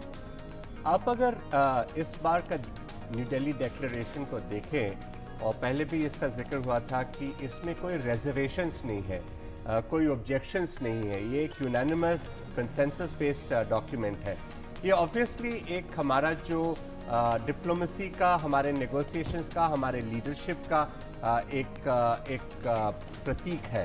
अब देखिए, पिछली बार जब बाली में डिक्लेरेशन रुक गया था, दो मसले थे। एक था डेट के बारे में और दूसरा था यूक्रेन के बारे में। डेट के बारे में मसला नहीं सुलझा और उसमें एक रिजर्वेशन लिखा गया था। और यूक्रेन के बारे में आपको याद होगा कि प्रधानमंत्री जी ने जब कहा कि ये ईरा युद्ध का ईरा नहीं है, और उससे फिर वो डिक्लेरेशन फिर कंसेंसस में पहुंचा। इस बार भी आप कह सकते हैं कि हमारा जो भारत का जो नेतृत्व है, उसके वजह से ये प्रभाव आया G20 के बाकी मेंबर्स पर कि एक दिल्ली डिक्लेरेशन को फॉरवर्ड लुकिंग, एक होपफुल आशा का एक इंडोनेशिया के राष्ट्रपति जोको विडोडो साहब इस वक्त यहाँ मौजूद है, क्योंकि प्रधानमंत्री अभी आसियान देशों में पहुंचे थे, और वहाँ पर इंडोनेशिया क्योंकि आसियान का चेयर था, तो प्रधानमंत्री मोदी का स्वागत किया गया था। आसियान इंडिया शिखर सम्मेलन हुआ, उसके बाद में ईस्ट एशिया शिखर सम्मेलन की मेज़बानी इंडोनेशिया ने की थी। प्रधानमंत्री मोदी इतने व्यस्त कार्यक्रम के बीच में भी समय निकाल के पहुंचे थे, और उसके बाद वहां से वापस आए अब तमाम मेहमानों की मेज़बानी करने के लिए। संजय भट्टाचार्य जी, आप हमारे साथ जुड़े, बहुत बहुत शुक्रिया आपका हमारे साथ जुड़ने के लिए, वक्त साझा करने के लिए। लेकिन इस बीच में एम्बेसडर राजीव कुमार भाटिया जी भी हमारे साथ में जुड़ गए हैं, खास मेहमान। सर, बहुत स्वागत है एम्बेसडर भाटिया आपका हमारे साथ जुड़ने के लिए। ये तस्वीरें लगातार जो आगे बढ़ती दिखाई पड़ रही है, मेहमानों के आने का सिलसिला और इंडोनेशिया के राष्ट्रपति की मौजूदगी, भारत आसियान संबंध, अभी हाल में ही प्रधानमंत्री की यात्रा, ये भी हमारे लिए एक बड़ा लुक ईस्ट की से आगे बढ़ते हुए एक्ट ईस्ट की पॉलिसी को दिखाता है। एम्बेसडर भाटिया। जी हाँ, ये आपने जो इस समय बात की है मुख्य रूप से G20 की, मगर साथ ही साथ आप उसमें बीच में हमारे दक्षिणी पूर्व एशिया में जो प्रधानमंत्री की यात्रा हुई थी उसके बारे में ले आए। बड़ा अच्छा किया है, क्योंकि देखा जाए तो पिछले 10-12 दिनों में इस समय जो पॉलिटिकल लीडरशिप का और इंडियन डिप्लोमेसी का जो स्पेक्ट्रम पूरा का पूरा क्षेत्र देखने को मिला है, वो वास्तव में सराहनीय है। सबसे पहले ये यात्रा शुरू हुई ब्रिक्स में, जहाँ पर प्रधानमंत्री जी गए और वहाँ पर बड़े अहम फैसले लिए गए, खासतौर से ब्रिक्स को एक्सपेंड करने का, यानी उसको बढ़ाने का। उसके पश्चात, जैसा आपने स्वयं कहा, दूसरी बार ये बहुत ही सराहनीय बात रही और दक्षिण पूर्व एशिया के देशों को बहुत अच्छा लगा कि अपने घर में इतनी बड़ा सम्मेलन होने जा रहा था 9 और 10 को, फिर भी प्रधानमंत्री 7 तारीख को 24 घंटे की तकरीबन यात्रा करते हुए जकार्ता पहुंचे और वहां पर भी उन्होंने एक महत्वपूर्ण भूमिका निभाई। और उसके पश्चात अब जब यहाँ पर आए और 2 दिन का सम्मेलन था और बहुत विशेषज्ञ या पत्रकार इत्यादि ये कह रहे थे कि साहब बड़ी मुश्किल हो रही है और समझौता होगा कि नहीं होगा, होगा भी तो बिल्कुल अगले दिन, दूसरे दिन आधी रात के समय होगा। उन सब बातों को झुटलाते हुए, उन सब बातों को असत्य जाहिर करते हुए, पहले ही दिन दोपहर में सारी बातों को देखते हुए नई दिल्ली घोषणा पत्र जारी कर दिया गया है। ये मैं समझता हूँ अपने आप में एक बहुत महत्वपूर्ण कदम है। एम्बेसडर भाटिया, आपने जिक्र किया कि इस बात का कि दिल्ली डिक्लेरेशन को लेकर जिस तरह के कयास भी लगाए जा रहे थे या फिर मीडिया में जो खबरें आ रही थी, क्या आप इसको मानते हैं भारत की एक सफल कूटनीति, तमाम देशों के साथ जो संबंध है और विश्व कल्याण का संदेश जो समय समय पर भारत ने दिया, वो कोविड का दौर रहा। कोविड के दौर के बाद जिस तरह से फूड सिक्योरिटी को लेके जो एक समस्या देश के दुनिया के सामने आई, उसमें भारत एक वैश्विक हल के तौर पर सामने आया। क्या ये तमाम वो प्रयास रहे जिसने भारत की उस भूमिका को और मजबूत किया और आधार दिया, जिस पर आज दिल्ली डिक्लेरेशन पर सहमति तमाम देशों की सामने आई? मैं इस बात को मानता हूं और मैं ये कहना चाहूँगा कि इन चीज़ों को हम दो पहलुओं से देख सकते हैं, राजनीतिक दृष्टि से और आर्थिक मुद्दे जो कि G20 का मुख्य काम है उस दृष्टि से।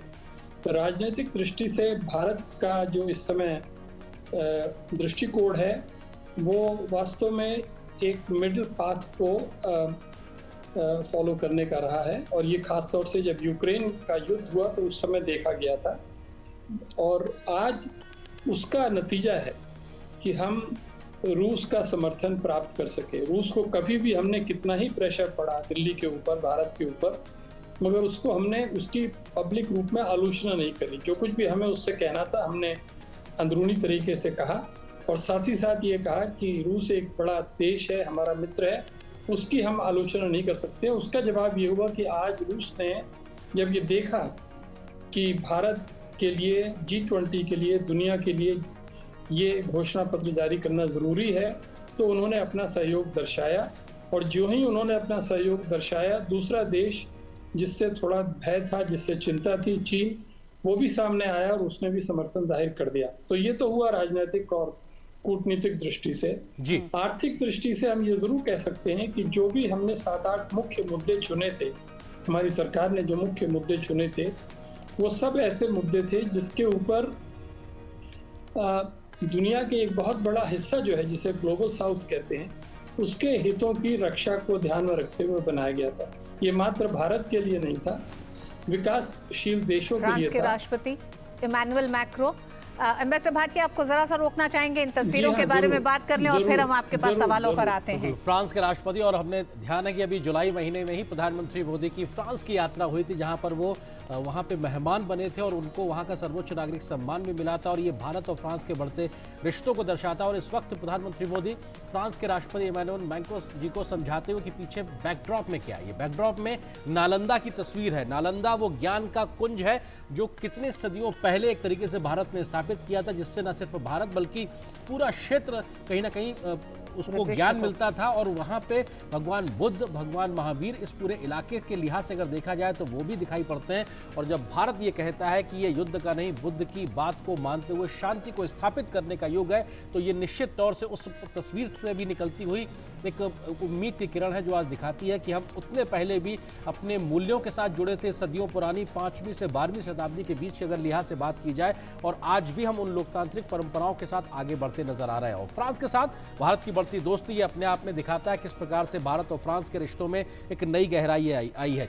अमिताभ जी, भाटिया जी, हम इन्हीं तस्वीरों में समझना चाहेंगे भारत और फ्रांस के लगातार बढ़ते रिश्ते, आपसी समझ, और ये महज व्यापारिक रिश्ते नहीं है बल्कि तमाम मसलों पर बढ़ती समझ ये दिखाती है कि ये बात अब एक और स्तर ऊपर है, जहां पे हमारी समझ आगे है और फ्रांस भी हमको अहमियत किस स्तर की देता है। मिस्टर भाटिया।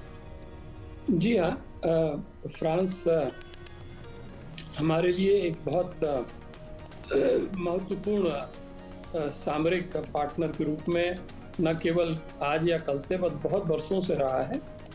और उसका मुख्य कारण यही है कि दोनों देश, फ्रांस और भारत, हमेशा ये मानकर चलते रहे हैं कि दुनिया में हमेशा मल्टीपोलैरिटी को बढ़ावा दिया जाना चाहिए, और जो भी देश हैं वो अपनी विदेश नीति को स्वतंत्रता से उसको बना सकते हैं और उसका कार्यान्वयन कर सकते हैं। तो ये एक ऐसा बड़ा एकता का बल है जो हम दोनों को साथ रखता है। इसके अलावा बाकी तो और बहुत सारी बातें जो आपने स्वयं कही हैं, संस्कृति, कला, इतिहास, जनता से जनता का मेल, वो सब ज़रूरी है।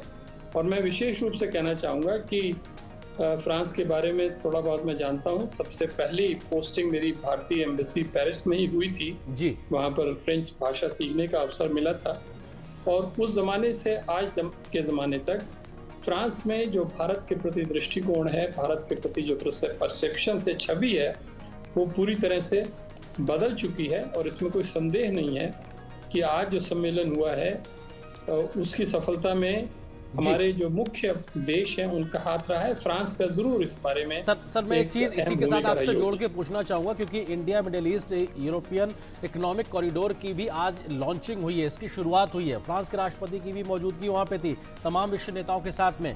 ये जो कनेक्टिविटी का बढ़ता दायरा है भारत से लेकर मिडिल ईस्ट और यूरोपियन देशों तक, ये आपको दिखाता है कि कनेक्टिविटी को लेकर किस प्रकार से हम आगे बढ़ रहे हैं। और ये सिर्फ आपसी जुड़ाव ही नहीं, बल्कि कई प्रकार के संदेश भी अपने आप में दुनिया भर को देता है। किस तरह से आप देखते हैं इसको?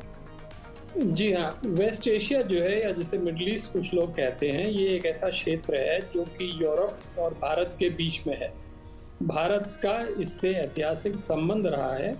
और ये जो इकोनॉमिक कॉरिडोर या कनेक्टिविटी कॉरिडोर की बात आज आगे बढ़ी है, दो बातें मैं स्पष्ट करना चाहूँगा कि ये प्रत्यक्ष रूप से G20 का प्रोजेक्ट नहीं है, मगर G20 के सम्मेलन का पूरा लाभ उठाते हुए जो भी संबंधित देश थे उनके नेताओं ने अपनी अलग से बैठक में शामिल होकर और पहले से जो तैयारी का काम चल रहा था उसको आगे बढ़ाते हुए अपना अनुमोदन किया है। और इसकी आपने जैसा स्वयं कहा, इसके आर्थिक जो लाभ होंगे वो न केवल क्षेत्र को होंगे बल्कि उसके जितने भी पार्टनर्स होंगे उनको भी मिल सकता है। हमें ये ध्यान रखना पड़ेगा कि ये बिल्कुल अभी शुरुआत है इस प्रोजेक्ट की, समय लगेगा, मगर इसके परिणाम अंत में सभी देशों के लिए, उनके लोगों के लिए, उनके बिजनेस के लिए और उनके नेतृत्व के लिए अच्छे होंगे, ऐसा माना जाता है। खास तौर से इसलिए क्योंकि इस क्षेत्र में बहुत वर्षों से लड़ाइयाँ होती रही हैं और यदि अब ये क्षेत्र पूरी तरह से विकास के रास्ते पर चल पड़ेगा, विकास पर अपना फोकस करेगा, तो निस्संदेह शांति बनाने के यत्न में जो भी पुराने संघर्ष हैं वो धीरे धीरे समाप्त होंगे, ऐसी आशा कर सकते हैं। जी, अम्बेसडर भाटिया, हम बात कर रहे हैं लगातार जिस तरह से आज रात का रात्रि भोज का आयोजन हो रहा है, हम ये भी देखते रहे हैं कि पिछले अगर हम 10 साल की बात करें, प्रधानमंत्री नरेंद्र मोदी, ये जो तमाम आमंत्रित देश हैं G20 में, इनमें से बहुत से ही देशों के साथ और लगभग सभी देशों के साथ द्विपक्षीय संबंध भी हैं। क्या आप ये मानते हैं कि प्रधानमंत्री अपने जब दौरे करते रहे हैं इन तमाम देशों में, तो भारत की संस्कृति को इन देशों से जोड़ते रहे हैं? आज जब ये तमाम राष्ट्राध्यक्ष भारत पहुंचते हैं, दिन भर की बड़ी मुलाकातों और ठोस मुद्दों पर मंथन के बाद ये जो वक्त है रात्रि भोज का, मुलाकातों का, क्या आपको लगता है ये भी एक सॉफ्ट डिप्लोमेसी में एक बड़ी भूमिका अदा करते हैं? निस्संदेह मैं एक स्कॉलर के रूप में, क्योंकि मैं तो बहुत वर्षों पहले विदेश सेवा से रिटायर हो चुका हूँ, मगर पिछले 13-14 सालों में researcher, scholar, think tank leader के रूप में काम करता रहा हूँ।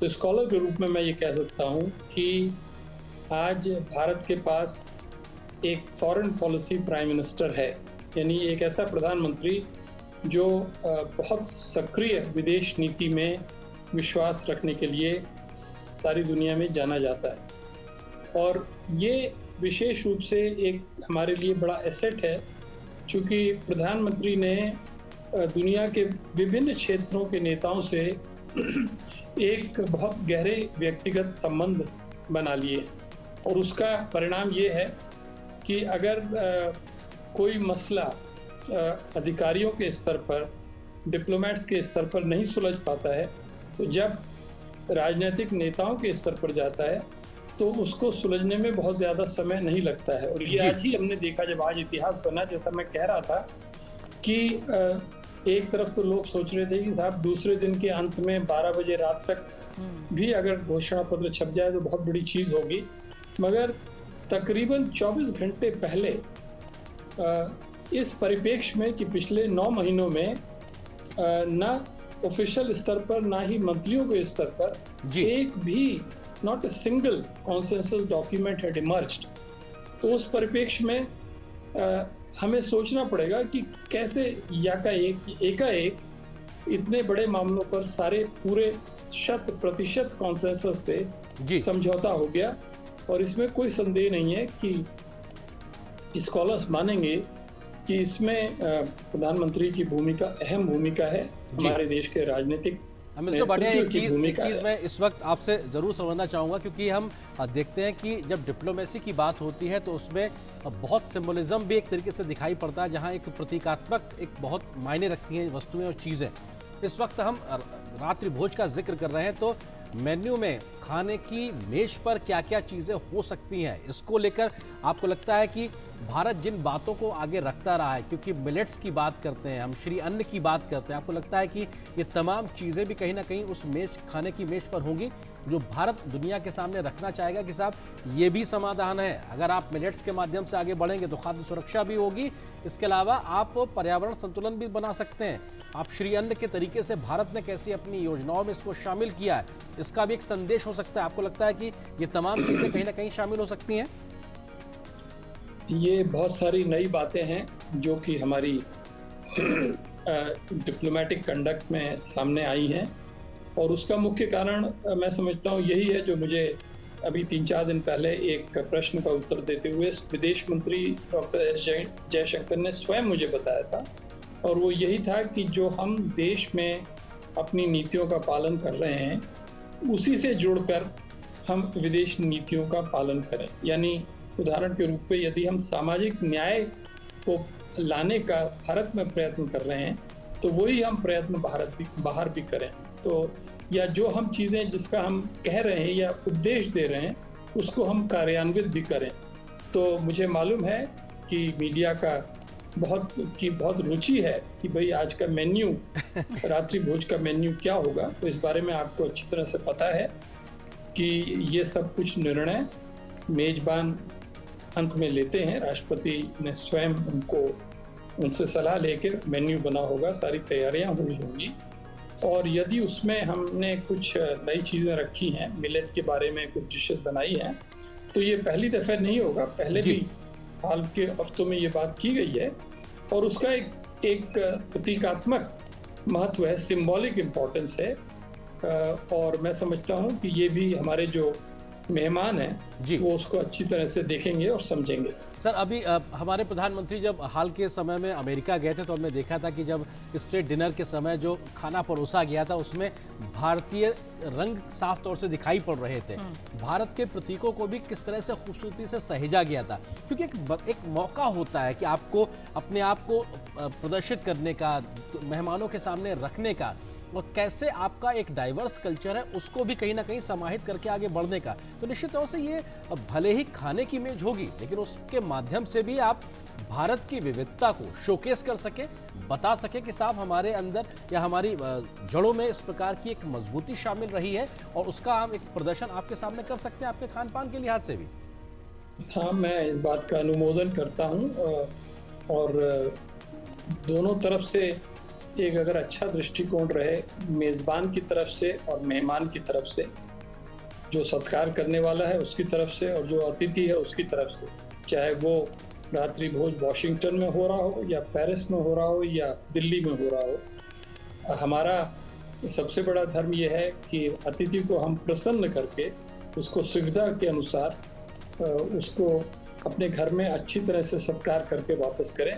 और साथ ही साथ उसका ये बड़ा मन होता है कि जब हम भारत आए हैं तो भारत की कला, संस्कृति, इतिहास, यहाँ का हैंडीक्राफ्ट, यहाँ के विभिन्न प्रकार के खाने पकवान, उन सब का स्वाद लिया जा सके, एक इंडिया एक्सपीरियंस किया जा सके। तो उस दृष्टि से मैं कह सकता हूँ, जो बार बार चीन के बारे में कहा जाता है, मैं कह सकता हूँ कि G20 की summit, it is a summit with Indian characteristics.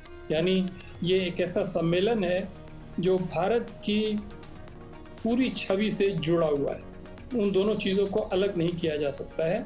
और ये बात मैं समझता हूँ जो हमारे सारे महत्वपूर्ण अतिथिगण आए हैं वो इस बात को लेके जाएंगे। उन्होंने जो यहाँ से फ़ोटो खींची होंगी, जो वीडियो बनाए होंगे, जो उन्होंने नोट किया होगा, क्योंकि विदेशी पत्रकार वगैरह जो मुझसे मिल रहे हैं वो बराबर इस बात को कह रहे हैं कि this is a G20 summit with Indian characteristics. जी, एम्बेसडर भाटिया, शेरपा अमिताभ कांत ने कहा था कि action oriented New Delhi declaration है। क्या आप मानते हैं कि जिस तरह से आप कह रहे हैं नया भारत, बदला भारत, मजबूत भारत, उसकी एक तस्वीर इस पूरे दिल्ली डिक्लेरेशन में भी दिखाई देगी? हम जानते हैं कि ये विश्व की आर्थिक समस्याओं के समाधान का मंच है G20। लेकिन बहुत साफ उन्होंने कहा कि 8 पैराग्राफ्स ऐसे हैं जिसमें जियोपॉलिटिकल इश्यूज को शामिल किया गया है। तो हम उसे नकार नहीं रहे हैं क्योंकि भू राजनीतिक परिस्थितियों का असर तमाम देशों की अर्थव्यवस्थाओं पर, आर्थिक परिस्थितियों पर सीधे पड़ता है। आपने बहुत अच्छी बात सामने रखी है। जो जियोपॉलिटिकल पैराग्राफ्स हैं, हम लोग उसका विशेष रूप से अध्ययन कर रहे हैं और करेंगे। संक्षेप में कहा जाए तो ये है कि बाली डिक्लेरेशन यानी पिछला शिखर सम्मेलन इंडोनेशिया में हुआ था, वहाँ पर 2 पैराग्राफ्स में इस बात को निपटा दिया गया था। उस समय स्थिति दूसरी थी, उस समय तक इतनी स्थिति गंभीर नहीं हुई थी जितनी अब हो गई है। और इसीलिए पिछले 9 महीनों में बराबर रूस और चीन ने ये बात सामने रखी थी कि हम बाली के पैराग्राफ्स को स्वीकार नहीं करेंगे। और इससे लोगों के मन में बड़ी शंका थी कि हमारी सफलता कितनी मिल पाएगी। और इस स्टेज पर आने पर मैं ये कह सकता हूँ कि भारत की डिप्लोमेटिक मशीन राजनीतिक नेतृत्व की गाइडेंस में जब काम करना शुरू किया तो मुझे मालूम है कि सम्मेलन शुरू होने से पहले ही हमारे पास कई ड्राफ्टिंग ऑप्शंस थे, कई विकल्प थे। और अंत में जो सबको पसंद आया वो यही था, पहली बात कि आपके सामने जो समस्या है उसको चंद शब्दों में न कहिए, उसके लिए आप थोड़े और शब्द ले लीजिए, यानी 2 पैराग्राफ से 8 पैराग्राफ पे चले जाइए। दूसरी बात खास तौर से ये कही गई कि जिस तरह से रूस को आलोचना की गई थी बाली में, उस चीज़ को निकाल दिया गया। मगर साथ ही साथ ये बात बराबर रखी कि यूक्रेन का मामला इस घोषणा पत्र में आना ज़रूरी है, इसलिए क्योंकि उसका असर, उसका प्रभाव देशों की आर्थिक व्यवस्था पर बहुत ज़्यादा पड़ा है, खास तौर से विकासशील देशों की अर्थव्यवस्था पर। और इसलिए ज़रूरी है कि हम उसको अच्छी तरह से विस्तार से अपनी बातें रख दें जिस पर कि दोनों पक्षों को कोई आपत्ति न हो। और यही हुआ जी, और इसीलिए समझौता बन पाया। जी भाटिया जी, आपको रोकना चाहेंगे क्योंकि कुछ जानकारी हम मेन्यू की बात कर रहे थे कि क्या कुछ खाने के पकवान में हो सकता है। जी हाँ, अभी कुछ जानकारी आई है, उसको साझा करना चाहेंगे दर्शकों के साथ में।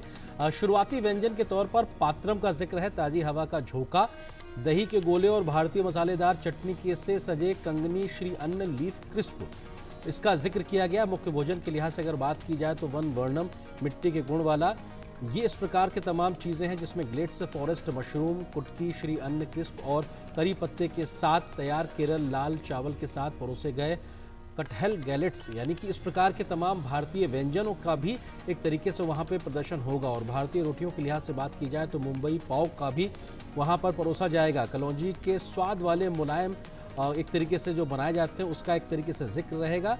और बाकर खानी को भी एक तरीके से परोसने की बात है।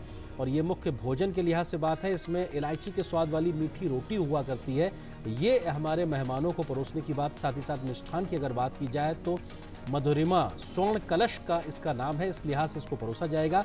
इलायची की खुशबू वाला सांवा का हलवा, अंजीर, आड़ू, मुरब्बा और अम्बे मोहर राइस क्रिस्प के साथ में इसको तैयार किया जाता है। तो ये कहीं ना कहीं पकवानों की लिस्ट में है। पेय पदार्थ की बात की जाए तो कश्मीरी कहवा, फिल्टर कॉफ़ी और दार्जिलिंग की चाय, ये कहीं ना कहीं शामिल किया गया। ऋतु, हम जिस बात का जिक्र कर रहे थे कि भारत के तमाम राज्यों की विविधताओं को परोसते हुए कहीं ना कहीं खाने की मेज पर भी भारत की विविधता के दर्शन होंगे। तमाम चीज़ें सहेजी जाएंगी जिनको परोसा जाएगा मेहमानों को। निश्चित तौर से मेहमानों के लिहाज से भी इस बात का ख्याल रखा जाता है, राजीव जी बेहतर बता पाएंगे, लेकिन अपनी तरफ से मेज़बान क्या अतिरिक्त उनको परोसता है इस बात को भी दिखाया जाता है। और इसमें भारत की कोशिश क्या है, किन किन चीज़ों को समाहित किया गया, इसका प्रदर्शन कहीं ना कहीं रहेगा। मिस्टर भाटिया, G20 के पूरे इस सम्मेलन को, मतलब इसकी तैयारी से लेकर आज पहले दिन की शुरुआत रात्रि भोज में जिस तरह से अरेंद्र ने बताया कि खाने के लिए किन किन व्यंजनों को चुना गया है और तमाम तमाम राज्यों के व्यंजनों को चुना गया है, इसके लिए क्या आपको लगता है G20 के इस पूरे शिखर सम्मेलन को एक आम जनता के आयोजन के तौर पर भी इसे बनाया गया, संभ्रांत राष्ट्रों तक ही सीमित न रख के? हम ये बात कह सकते हैं, क्योंकि मैंने ये आपसे स्वयं पहले कहा कि जो भारत की विविधताएं हैं हर क्षेत्र में, कला, संस्कृति, हैंडीक्राफ्ट, क्विजीन, आर्किटेक्चर, उन सबको देखते हुए हमारा यत्न यही रहा था, सरकार का यत्न यही रहा था कि जब बाहर से लोग आए, नेता आए, उन्हें भारत की जो डाइवर्सिटी है, भारत की जो वैरायटी है, उसका अनुभव करने का अवसर मिले। क्योंकि आखिर हम जानते हैं कि इतने बड़े नेता कभी कभी आते हैं और एक साथ तो मेरे ख्याल से बहुत बरसों पहले कभी आए हों तो आए हों, मगर निस्संदेह ये जो शिखर सम्मेलन है ये लिविंग मेमोरी में अपने आप में एक बड़ा सम्मेलन माना जाता है। और सबसे बड़ी चीज़ ये है कि हमने दोनों तरफ का ख्याल रखा है। एक तरफ जो भारत की सॉफ्ट पावर है वो पूरी तरह से शोकेस की गई है, दिखाई गई है, उसका प्रदर्शन किया गया है, जिसमें ये सारी बातें जो आप कह रहे हैं वो आ गई हैं।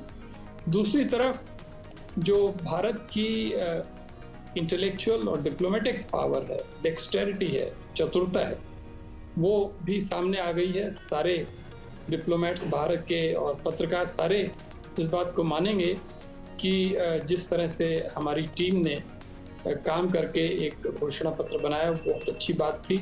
और तीसरी जो सबसे बड़ी बात है कि जो इस समय भारत में राजनीतिक स्तर पर और जो सिविल सर्विस के स्तर पर जो समन्वय है, सामंजस्य है, वो निस्संदेह प्रशंसनीय है।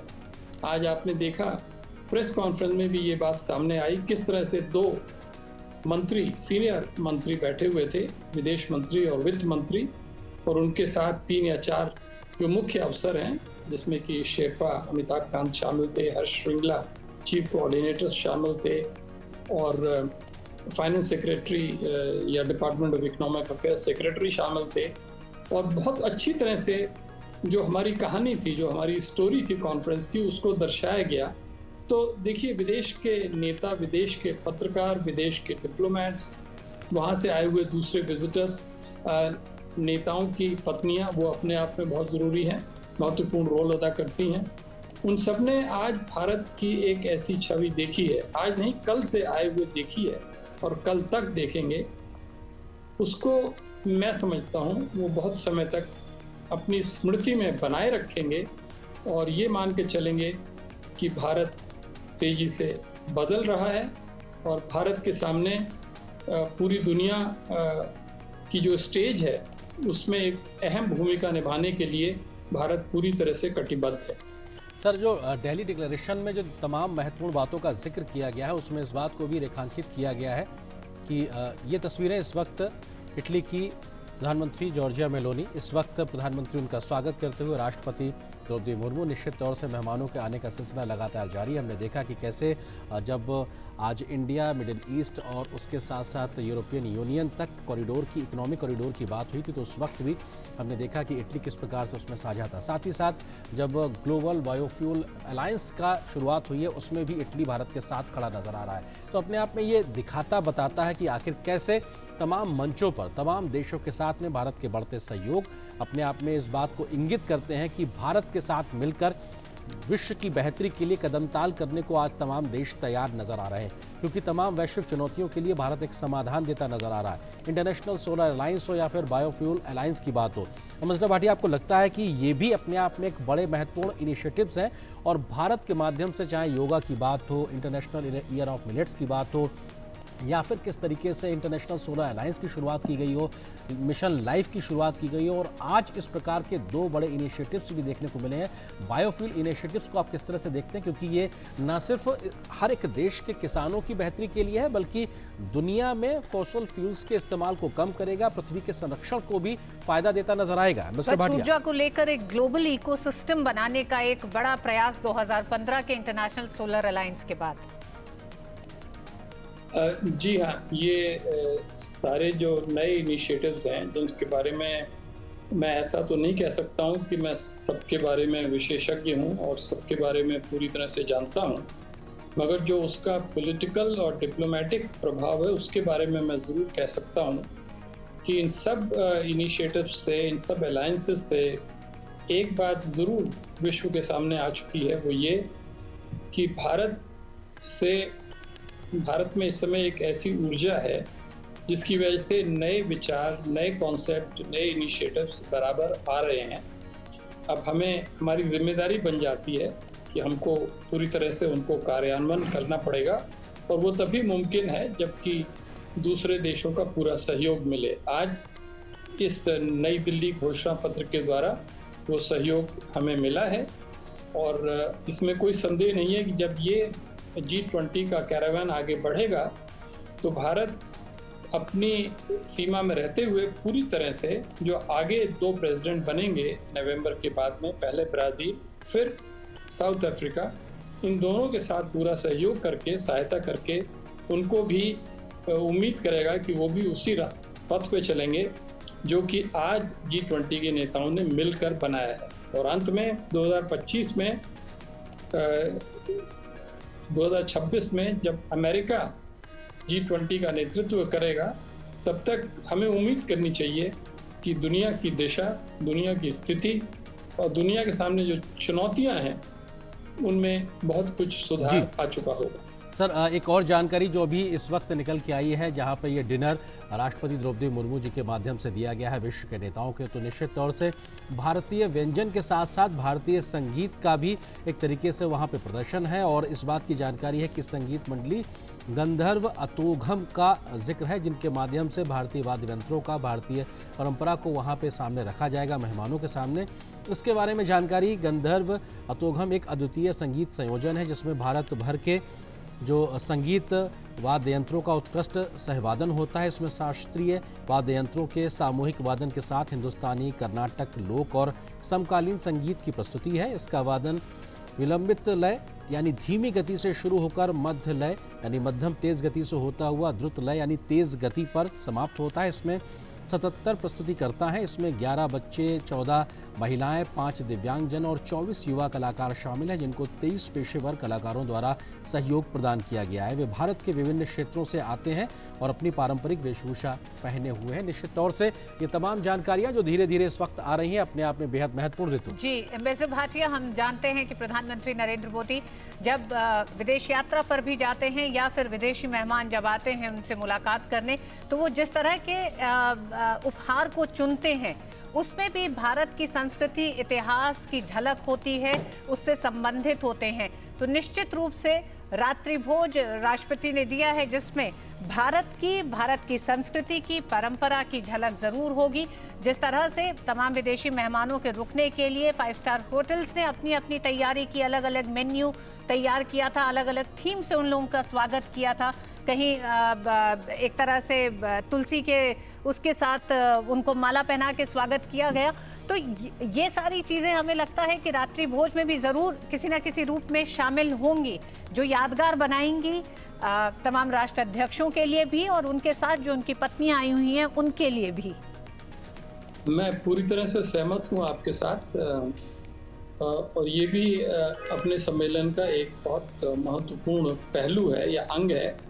हमें हमेशा ध्यान रखना चाहिए कि नेताओं के साथ उनकी पत्नियां आई हुई हैं, कुछ नेता के साथ शायद उनके बच्चे भी आए हुए हैं, और फिर साथ ही साथ जो उनके प्रतिनिधिमंडल के वरिष्ठ सदस्य हैं, वो लोग भी अपने आप में बहुत महत्वपूर्ण भूमिका रखते हैं। आज जो मंत्री है हो सकता है कल वही ये सीधी राष्ट्रपति तस्वीरें बन इस जाए। वक्त अमेरिका के राष्ट्रपति जो बाइडेन इस वक्त पहुंचे हैं भारत मंडपम, और प्रधानमंत्री मोदी और राष्ट्रपति द्रौपदी मुर्मू के साथ में उनका स्वागत करते हुए। और निश्चित तौर से अमेरिका के राष्ट्रपति का ये दौरा बेहद महत्वपूर्ण, क्योंकि G20 के माध्यम से वैश्विक मसलों और मुद्दों पर कैसे मिलकर आगे बढ़ा जाए।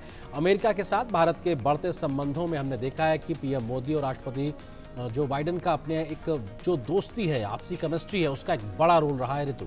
जी हाँ, और इस केमिस्ट्री की पहली झलक तब मिली जब राष्ट्रपति बाइडेन हवाई अड्डे पहुंचे भारत, और सीधे उसके बाद द्विपक्षीय वार्ता के लिए प्रधानमंत्री आवास पहुंचे। और वहां के वो जो दृश्य थे, 2 मजबूत लोकतंत्रों के एक साथ धमक करते हुए वो जो दृश्य थे, वो ये बताते थे कि किस तरह से आने वाले समय में वैश्विक चुनौतियों के हल की तरफ दोनों देश साथ चल रहे हैं। और हम इस समय देख रहे हैं जब प्रधानमंत्री नालंदा विश्वविद्यालय के बारे में राष्ट्रपति बाइडेन को बता रहे हैं। ये बताता भारत का इतिहास भी है, भारत पे जिस तरह के प्रहार हुए उसकी भी बात ये बताता है नालंदा विश्वविद्यालय का ये दृश्य। दुनिया के सबसे बड़े और सबसे पुराने लोकतंत्र के प्रमुख नेता इस वक्त खड़े हुए हैं और उनके बीच में इस बात की जानकारी को साझा करना। प्रधानमंत्री मोदी बता रहे हैं, भले ही आप दुनिया के सबसे पुराने लोकतंत्र हैं, लेकिन हमारी सदियों पुरानी लोकतांत्रिक जड़ें भी कहीं ना कहीं समाहित रही हैं इस प्रकार की व्यवस्थाओं में, तो निश्चित तौर से भारत आज जिन लोकतांत्रिक व्यवस्थाओं के माध्यम से दुनिया की वैश्विक व्यवस्थाओं को आगे बढ़ाने की बात करता है, उसके डीएनए में है, उसकी एक तरीके से जड़ों में है। और ये बात अपने आप में इस तस्वीर से भी ऋतु जाहिर होती है जब हम